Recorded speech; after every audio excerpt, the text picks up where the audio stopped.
నమస్తే, welcome to Leo news. దశాబ్దాలుగా ఆ పార్టీని ఓడిస్తున్నటువంటి విశాఖ మీద జగన్మోహన్ రెడ్డి కక్ష పెంచుకున్నాడా? అందులో భాగంగానే పేటీఎం బ్యాచ్ని రంగంలోకి దింపి విశాఖపై విషం చిమ్ముతున్నాడంటే పరిస్థితులు అలానే కనిపిస్తున్నాయి. కూటమి ప్రభుత్వం అధికారంలోకి వచ్చాక విశాఖకు కావచ్చు, ఆంధ్రప్రదేశ్ రాష్ట్రానికి భారీగా పెట్టుబడులు వస్తున్నాయి. నిన్న మొన్నటి వరకు మనం చూసాం టీసీఎస్ కావచ్చు, ఉర్సా కావచ్చు. ఈరోజు చూస్తే గూగుల్ సంస్థ కూడా ఆంధ్రప్రదేశ్లో భారీ పెట్టుబడులు పెట్టబోతోంది. త్వరలోనే దీనికి సంబంధించి అధికారిక ప్రకటన కూడా రాబోతుంది అన్న నేపథ్యంలో దీనిపై కూడా విషం చిమ్మే ప్రయత్నం వైసీపీ చేస్తోంది.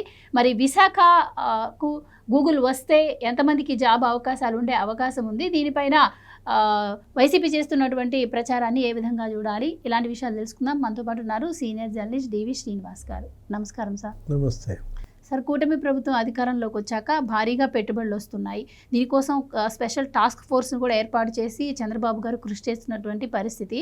సో ఆయన పదే పదే చెప్తున్నారు, అమరావతిని అభివృద్ధి చేసుకుంటే ఆర్థికంగా బలపడతాం, పెట్టుబడులు వస్తే ఇలా ఉద్యోగపరంగా బలపడతాం అని చెప్పి. కానీ వైసీపీ మాత్రం దీనిపైన విష ప్రచారం చేయడం ఆపట్లేదు. అటు అమరావతి విషయంలో కావచ్చు, ఇటు విశాఖ విషయంలో కావచ్చు.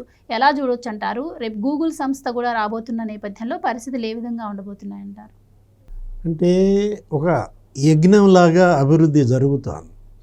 ఏది అప్పట్లో కనుక యాగాలు చేస్తుంటే ఎలా అయితే రాక్షసులు రక్తం ఎముకలేస్తారో అట్లాగే ఇక్కడ వైఎస్ఆర్ కాంగ్రెస్ పార్టీ జగన్మోహన్ రెడ్డి ఈ జరుగుతున్నటువంటి అభివృద్ధి యజ్ఞాన్ని అడ్డుకుంటున్నాడా, దాన్ని భగ్నం చేయాలని చూస్తున్నాడా? ప్రజల్లో చర్చ.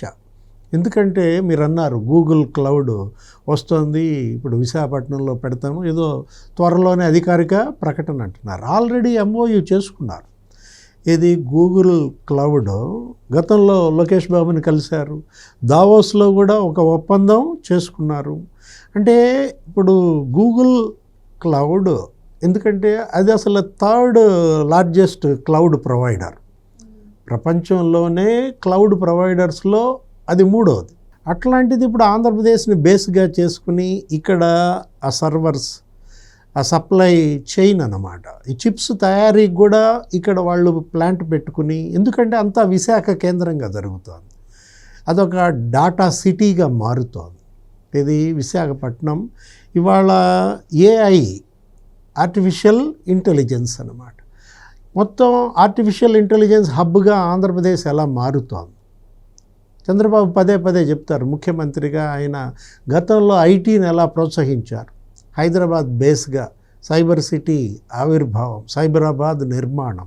అప్పుడేంటి, అప్పుడు అక్కడ ఐటీ ఇన్ఫర్మేషన్ టెక్నాలజీ, తర్వాత బీటీ వచ్చింది బయోటెక్నాలజీ, ఆ తర్వాత ఫార్మాసిటీ బాగా అభివృద్ధి చెందటం, జినోమ్ వ్యాలీ రావటం, అసలు అక్కడ వ్యాక్సిన్ తయారీ హబ్గా మారటం, వరల్డ్ వ్యాక్సిన్ హబ్గా హైదరాబాద్, 70 దేశాలకి ఇక్కడ తయారైన వ్యాక్సిన్ ఎగుమతి కావడం. ఇది కదా అభివృద్ధి అంటే. ఇప్పుడు ఏం తీసుకున్నాడు ఆయన, ఇవాళ ఈ 4.0లో ఆర్టిఫిషియల్ ఇంటెలిజెన్స్ హబ్గా ఆంధ్రప్రదేశ్ని మార్చాలని మనం తీసుకున్నాం. ఏఐ యూనివర్సిటీ ఒకటి ఏర్పాటు చేయాలని. ఇప్పుడు ఇక్కడ ఏది విశాఖపట్నంలో ఈ వచ్చేటువంటి గూగుల్ క్లౌడ్ గతంలో కూడా మైక్రోసాఫ్ట్తో చేసుకున్నారు. బిల్ గేట్స్ ఒప్పందం కూడా చేసుకున్నారు బిల్ గేట్స్తో కూడా. అది కూడా దీనిపైనే ఏంటి, అటు ఎడ్యుకేషన్లో, ఇటు అగ్రికల్చర్లో, అటు మెడిసిన్లో, అంటే మెడికల్ టెక్నాలజీలో కూడా ఆర్టిఫిషియల్ ఇంటెలిజెన్స్ ఇన్వాల్వ్మెంట్. అసలు వాట్సాప్ సర్వీసెస్లో కూడా ఏది గుడ్ గవర్నెన్స్ అనేది తీసుకుని ఇవాళ ఏంటి అసలు మొత్తం వాట్సాప్ సర్వీసెస్ ఇస్తున్నారు. వీటన్నిటిల్లో కూడా ఇవాళ బిల్ గేట్స్ సహకారం, ఏది మైక్రోసాఫ్ట్ ఇవాళ భాగస్వామి కావడం. అంటే దిగ్గజ సంస్థలు ఇవన్నీ కూడా, ఐటీ దిగ్గజ సంస్థలన్నీ కూడా ఇవాళ ఆంధ్రప్రదేశ్ కేంద్రంగా వాటి కార్యకలాపాలను మెరుగుపరచడం అందరూ అభినందిస్తున్న అంశం, ఆహ్వానిస్తున్నటువంటి అంశం. అలాంటిది మరి వైఎస్ఆర్ కాంగ్రెస్ పార్టీ గంగ వెర్రులు ఎత్తుతోందా, ఏదో రకంగా వీటిని అడ్డుకునే కుట్రలు చేస్తోందా?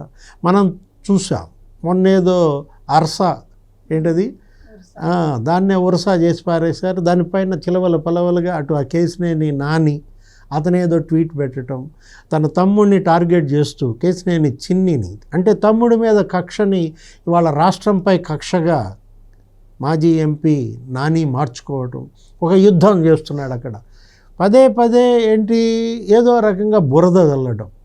ఇప్పుడు 99 పైసలకే ఇచ్చారు ఎకరం అని చేశారు. దానికి వాళ్ళు ఒక ప్రకటన ఇచ్చారు. ఎంత 50 లక్షలకు మేము ఎకరం తీసుకున్నాం, మాకు ఇచ్చినటువంటి 60 ఎకరాల్లో 56.5 ఎకరాలు, ఒక్కొక్క ఎకరం 50 లక్షల పైన మేము కట్టి తీసుకుంటున్న నేపథ్యం. మరి 99 పైసలు ఎక్కడ? జగన్మోహన్ రెడ్డి నిన్న కూడా మాట్లాడుతూ అక్కడ వాళ్ళ ప్రతినిధులతో, వైఎస్ఆర్ కాంగ్రెస్ పార్టీ వాళ్ళతో ఏమంటాడు, ఆ లోకల్ బాడీ ఎలక్షన్స్ వాటి గురించి, ఇడ్లీ రావట్లేదు రూపాయికి, చంద్రబాబు ఏదో ఎకరం ఇస్తున్నాడు ఇడ్లీకని. వాళ్ళు కూడా ఏదో యూట్యూబుల్లో వాటిల్లో వాళ్ళ యొక్క మీడియాలో ఏదో రకరకాలుగా వీడియోలు తిప్పుతున్నారు. ఎవడో ఒకడు వస్తాడు, ఏదో పెట్రోల్ బంక్ వెళ్తాడు, రూపాయి ఇచ్చి పెట్రోల్ కొట్టమంటాడు, లేకపోతే ఇంకోటి మామిడికాయల కొట్టు దగ్గరికి వెళ్తాడు, అక్కడికి వెళ్ళి రూపాయి ఇచ్చి మామిడికాయలు అడుగుతాడు. ఇది ఒక ప్రహసనంగా మార్చి, అంటే వీళ్ళు ఎలా బురద జల్లుతున్నారు. ఇక్కడ ఇష్యూ ఏంటి? మీరు ఎందుకు ఇలా తప్పుదారి పట్టిస్తున్నారు? ప్రజల్లో ఎందుకు ఇంత అపోహలు పెంచుతున్నారు? అక్కడ ఇచ్చింది ఎంతకి?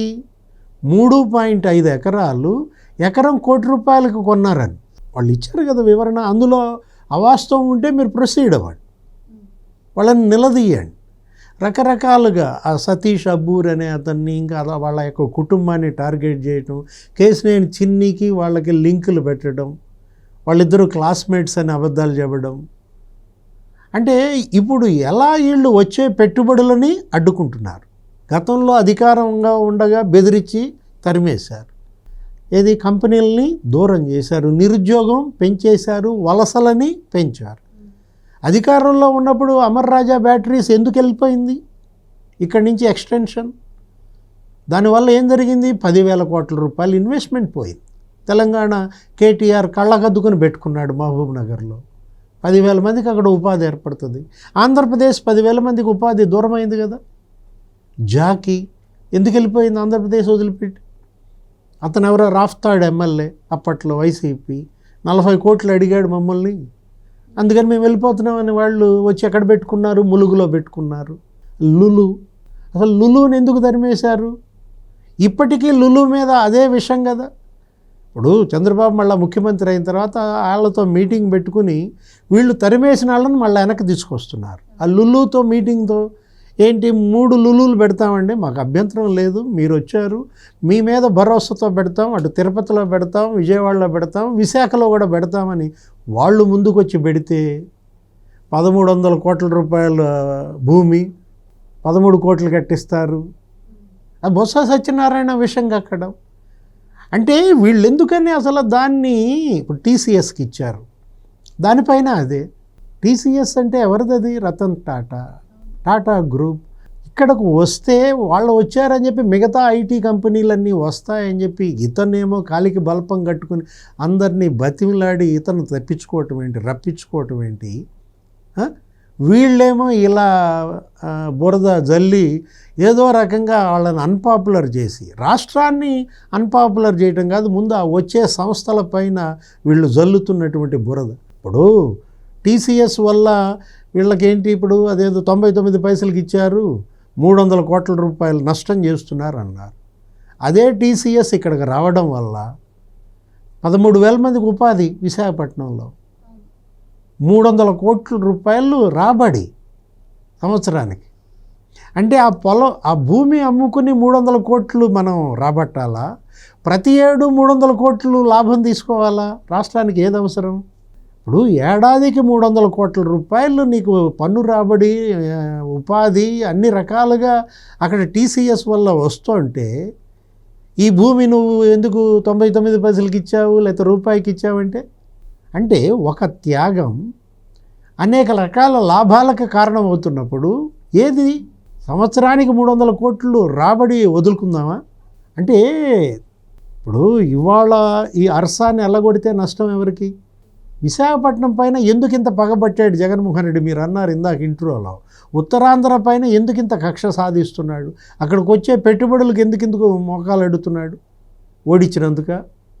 ఇప్పుడు 34 స్థానాల్లో 32 స్థానాల్లో నిన్ను ఓడించారనా? నువ్వన్నావు ఏమని, నేను అక్కడే కాపురం పెడతా, మొత్తం రాజధాని అక్కడికే తీసుకొస్తా, నిన్ను నమ్మలేదు. చంద్రబాబుని సీఎం చేశారు. ఇవాళ ఆయన నమ్మకం పెట్టుబడిగా ఇవాళ పెట్టుబడులు వస్తున్నాయి. అనేక మంది వచ్చి కంపెనీలు పెడుతుంటే వీళ్ళకేంటి కడుపు మంట? జగన్మోహన్ రెడ్డి ఈ కడుపు మంట ఇవాళ రాష్ట్రానికి ఎన్ని ఇబ్బందులు తెస్తుందో చూడాలా. రేపొద్దున ప్రధాని మోడీ వస్తున్నారు, ఇక్కడ శంకుస్థాపనలు చేస్తున్నారు అమరావతిలో. ఈలోపు ఇంకెన్ని అలజడులు సృష్టిస్తాడు, ఎంతమందిని రెచ్చగొడతాడో, ఇంకెంత బురద జల్లుతాడో చూడాలి. Thank you sir.